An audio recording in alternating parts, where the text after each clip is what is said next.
Take অর্থ YouTube চ্যানেলের brand new ভিডিওতে আপনাদের সবাইকে অনেক অনেক স্বাগত। আজকের ভিডিওতে আমি কথা বলবো এমন একটি মিউচুয়াল ফান্ড সম্বন্ধে, যে ফান্ড খুবই কম রিস্কে, অর্থাৎ যদি আপনারা এই ফান্ডের রিস্ক ফ্যাক্টরকে দেখেন তাহলে এই ফান্ডের রিস্ক ফ্যাক্টর খুবই কম, এবং এই ফান্ডের রিস্ক ফ্যাক্টর কম হওয়ার কারণ কি তাও আপনাদেরকে বলবো। আর এই মিউচুয়াল ফান্ড লোককে কোটিপতি বানিয়েছে, লং টার্মের কথা আমরা বলবো।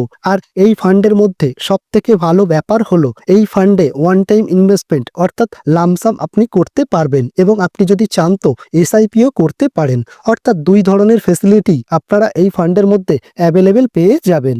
তো হ্যাঁ বন্ধুরা, এসবিআই এর ইম্পর্টেন্ট ফান্ড এটি, এবং একদমই রিস্ক ফ্রি। এবার রিস্ক ফ্রি কেন তাও আপনাদেরকে বলবো। এই ফান্ড অর্থাৎ যখন থেকে এই ফান্ডের ইনসেপশন হয়েছে তখন থেকে আজ পর্যন্ত এই ফান্ড 19%-এর কাছাকাছি রিটার্ন প্রোভাইড করেছে। তো আজকে আমরা এই ফান্ডের সম্বন্ধে কথা বলবো। আর স্যার, এই ফান্ডের যে ইনসেপশনাল ডেট আছে না, তা 19 বছর হয়ে গেছে। তো আজকাল অথবা পরশু দিনের ফান্ড নয় এটি, অনেক পুরনো ফান্ড এটি। আর এই ফান্ডের মধ্যে আগে যারা ইনভেস্ট করে রেখেছিলেন তারা অলরেডি ভালো টাকা বানিয়ে ফেলেছে। আর সব থেকে ভালো ব্যাপার হলো এই মিউচুয়াল ফান্ডে যে সমস্ত লোক ইনভেস্ট করেছিল, তো এখানে তাদের রিস্ক ফ্রি ইনভেস্টমেন্ট হয়েছিল। কারণ আপনার ইনভেস্টমেন্টের ম্যাক্সিমাম অ্যামাউন্ট এই mutual fund large cap company স্টকে ইনভেস্ট করেছে।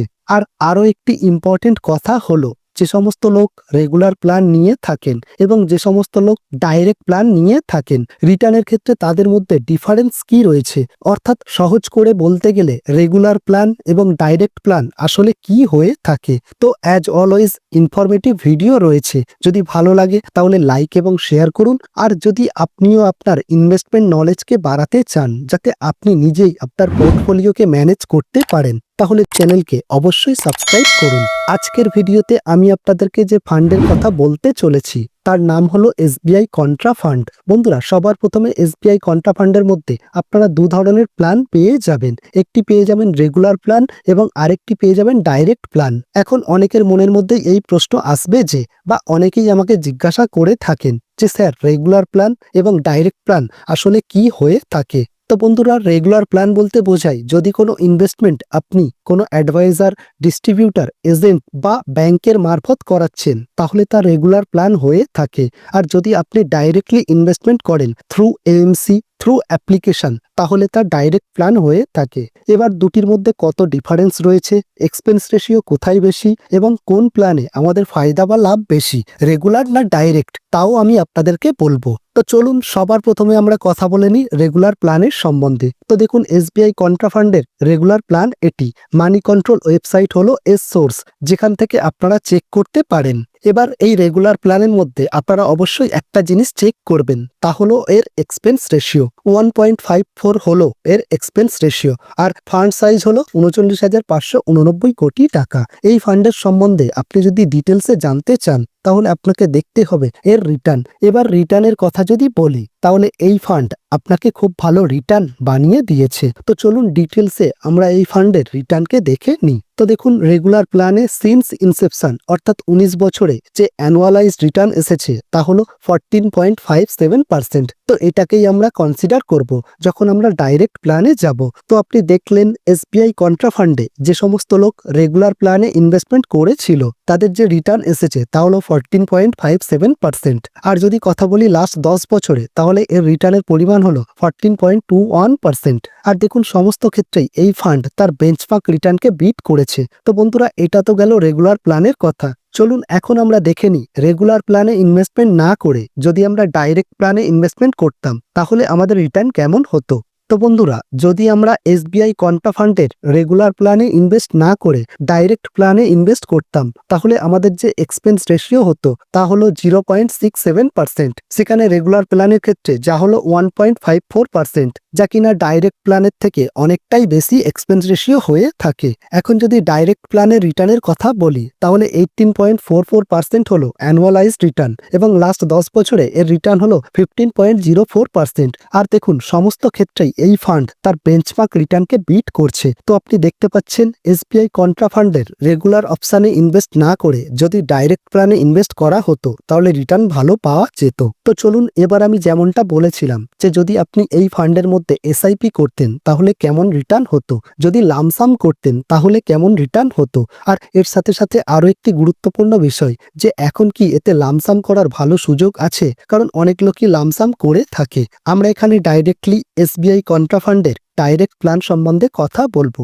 এবার দেখুন আপনি যে টাকা ইনভেস্ট করছেন তা কোন কোন কোম্পানিতে ইনভেস্ট হচ্ছে তা আপনারা এখানে দেখে নিতে পারেন। তো দেখুন এই মিউচুয়াল ফান্ডের মধ্যে টোটাল 83টি স্টক রয়েছে, অর্থাৎ এসবিআই কন্ট্রা ফান্ডের ফান্ড ম্যানেজার আমাদের টাকাকে 83টি স্টকের মধ্যে অলরেডি ইনভেস্ট করে রেখেছে। আর যেটা আমি বলেছিলাম আপনাকে যে রিস্ক ফ্রি, কারণ এই ফান্ডের ফান্ড ম্যানেজার তার টোটাল ইনভেস্টমেন্টের প্রায় 75% জায়ান্ট এবং লার্জ ক্যাপ কোম্পানির মধ্যে ইনভেস্ট করে রেখেছে। জায়ান্ট এবং লার্জ ক্যাপ অর্থাৎ ভারতের টপ 50 কোম্পানিতে ইনভেস্ট করে রেখেছে, যেখানে রিস্ক একদম নেই বললেই চলে। মিড ক্যাপের মধ্যে রয়েছে প্রায় 20% ইনভেস্টমেন্ট। মিড ক্যাপ অর্থাৎ যে সমস্ত কোম্পানি কিছুটা এস্টাবলিশ কোম্পানি এবং যাদের মার্কেট ক্যাপ হয়ে থাকে 10,000 কোটির উপরে। আর স্মল ক্যাপ কোম্পানিতে এর ইনভেস্টমেন্ট হলো 6.01%। স্মল ক্যাপ অর্থাৎ যাদের মার্কেট ক্যাপ প্রায় 5,000 কোটি টাকার কাছাকাছি। তো স্যার আপনার ম্যাক্সিমাম টাকা অর্থাৎ প্রায় 95% ইনভেস্টমেন্ট অ্যামাউন্ট লার্জ এবং মিড ক্যাপ ফান্ডের মধ্যে ইনভেস্ট হচ্ছে, যা কিনা আপনার ইনভেস্টমেন্টকে রিস্ক ফ্রি ইনভেস্টমেন্টের মধ্যে ইনভলভ করে থাকে। চলুন এখন আমরা দেখে নিই কোন কোন ইম্পর্টেন্ট স্টকের মধ্যে আপনার টাকা ইনভেস্ট হচ্ছে, যা আপনার জানা খুবই দরকার। দেখুন সবার প্রথমে আছে এইচডিএফসি ব্যাংক। এইচডিএফসি ব্যাংকে আপনার টাকা কত ইনভেস্ট হচ্ছে দেখুন 8.76%। রিলায়েন্স ইন্ডাস্ট্রিতে 4.24%। কোটাক মাহিন্দ্রা ব্যাংকে আপনার টাকা ইনভেস্ট হচ্ছে 3.29%। বাকি কোন কোন স্টকে কত পার্সেন্ট ইনভেস্টমেন্ট রয়েছে তা আপনারা ভিডিওটিকে পজ করে দেখে নেবেন। তো আপনারা এখানে দেখলেন কিছু ফাইন্যান্স সেক্টরের স্টকের সাথে সাথে কিছু পাওয়ার সেক্টরের কিছু গুরুত্বপূর্ণ স্টকও রয়েছে, ন্যাচারাল গ্যাসেস রয়েছে। তো স্যার এই ফান্ডের মধ্যে এই সমস্ত কোম্পানি রয়েছে মানে তাহলে ডেফিনেটলি এই ফান্ড আগে গিয়েও একটি ভালো রিটার্ন আমাদেরকে বানিয়ে দিতে পারে। চলুন এখন আমরা দেখে নিই যখন এই ফান্ড লঞ্চ হয়েছিল 2005 সালে, তখন যদি আমরা এই ফান্ডের মধ্যে ইনভেস্টমেন্ট করতাম তাহলে আমাদের ভ্যালু কি হতো তা আমরা কিছুটা অ্যানালাইসিস করে নেব, যার ফলে কি হবে আমাদের কনফিডেন্স ডেফিনেটলি অনেকটা বেড়ে যাবে এবং আমরা এতে ইনভেস্টমেন্ট আরো বেশি করতে পারি। দেখুন এসআইপি 5,000 পার মান্থ আমরা যদি 2005 সালে করে নিতাম তাহলে টোটাল ইনভেস্টমেন্ট অ্যামাউন্ট হতো 12 লাখ টাকা। আর আজকের দিনে আপনার ওই 12 লাখ টাকার ইনভেস্টমেন্টের ভ্যালু হতো 1.02 কোটি টাকা। দেখুন লোক বলে থাকেন মিউচুয়াল ফান্ডে ইনভেস্টমেন্ট করে লোক কোটিপতি হয় না, লং টার্মে ইনভেস্টমেন্ট করা বেকার, টাকা ডুবে যেতে পারে। কিন্তু দেখুন অনেক ফান্ড এক্সাম্পল রয়েছে। আমি এসআইপির কথা যদি বলি, এসবিআই স্মল ক্যাপ ফান্ড তার একটি বড় উদাহরণ। আর কন্টা ফান্ডের কথা যদি বলি তাহলে আজও এই ফান্ডে লামসাম অ্যালাউড আছে এবং আপনি চাইলে এসআইপিও করতে পারেন। তো এটা সব থেকে সেফেস্ট আছে। দেখুন আপনি যদি সেফেস্টের ক্যাটাগরিতে দেখেন তাহলে এসবিআই এর কন্ট্রা ফান্ড কেন সেফ আছে, কারণ এই ফান্ড তার ম্যাক্সিমাম ইনভেস্টমেন্টকে জায়ান্ট এবং লার্জ ক্যাপ কোম্পানির মধ্যে ইনভেস্ট করে রেখেছে। তো দেখুন 2005 সালে যদি কেউ 5,000 টাকার এসআইপি করতো তাহলে আজ তার ভ্যালু হতো 1.02 কোটি টাকা।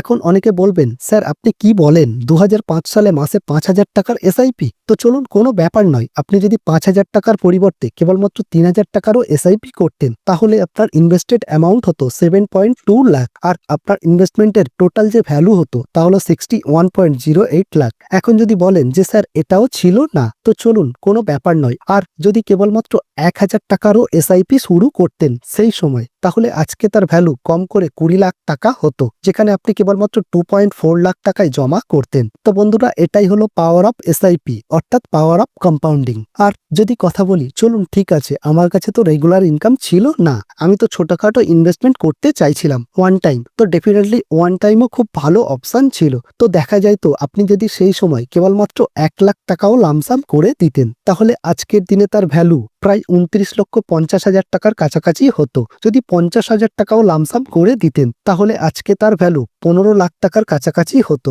আর যদি মাত্র 10,000 টাকাও ইনভেস্ট করে রাখতেন তাহলে আজকের দিনে তার ভ্যালু হয়ে দাঁড়াতো 2.95 লাখ। তো বন্ধুরা এটা এমন একটি ফান্ড যেখানে এসআইপি এবং লামসাম দুটোরই অপশন রয়েছে, আপনি দুটোরই লাভ ওঠাতে পারেন। আর দেখা যায় তো এটা এসবিআই এর সব থেকে রিস্ক ফ্রি ইনভেস্টমেন্ট প্ল্যান, কারণ আপনারা দেখবেন অনেক লোক মিউচুয়াল ফান্ড ক্যাটাগরির মধ্যে ইনভেস্টেড থাকে, লোক ভয় ভয় পায়, কিন্তু এই ফান্ড অলরেডি তার 95% ইনভেস্টমেন্ট অ্যালোকেশন লার্জ ক্যাপ এবং জায়ান্ট ক্যাপের মধ্যে করে রেখেছে। আর লার্জ ক্যাপ কোম্পানিতে ইনভেস্ট করার পরও 19%-এর কাছাকাছি রিটার্ন দিচ্ছে লাস্ট 20 বছর ধরে। আমার মনে হয় তা আপনাদের জানা দরকার আছে এবং আপনারা যাতে এতে ইনভেস্টমেন্ট করতে পারেন। তো বন্ধুরা, আজকের ভিডিওটি এই পর্যন্তই। যদি ভিডিওটি আপনার ভালো লাগে তাহলে অবশ্যই লাইক এবং শেয়ার করুন। আর প্রথমবার যদি আমার ইউটিউব চ্যানেলে এসে থাকেন তাহলে চ্যানেলকে অবশ্যই সাবস্ক্রাইব করুন। Thanks lot for watching.